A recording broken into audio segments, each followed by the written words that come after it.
আসসালামু আলাইকুম।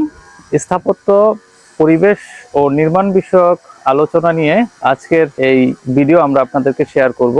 আমরা আজকে আসছি একটা কনস্ট্রাকশন সাইটে। এই সাইটে আপনারা দেখতে পাচ্ছেন যে পাইল করা হয়েছে। পাইল করার পরে 2.5 থেকে 3 ফিট এই পাইলটাকে ভেঙে তারপরে এটার উপরে হচ্ছে যে ফাউন্ডেশন দিতে হয়। তো আজকে আমরা দেখছি যে পাইলটাকে কিভাবে ভাঙতে হয়। আচ্ছা, আপনারা এই যে পাইলটাকে ভাঙতেছেন, যে মেশিনটা দিয়ে ভাঙতেছেন, এই মেশিনটার নাম কি?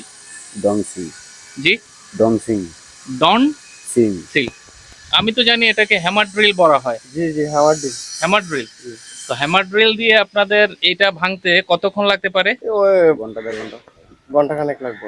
একটা ভাঙতে ঘন্টাখানেক লাগবে। ঘন্টা খানেক। তো এখানে টোটাল কয়টা আছে? 38টা। তো 38টা ভাঙতে কয়দিন লাগতে পারে আনুমানিক? লাগবে 5-7 দিন লাগবে আর কি। 5-7 দিন লাগবে। আচ্ছা, আপনারা একটু ভাঙেন তো, আমরা একটু দেখি।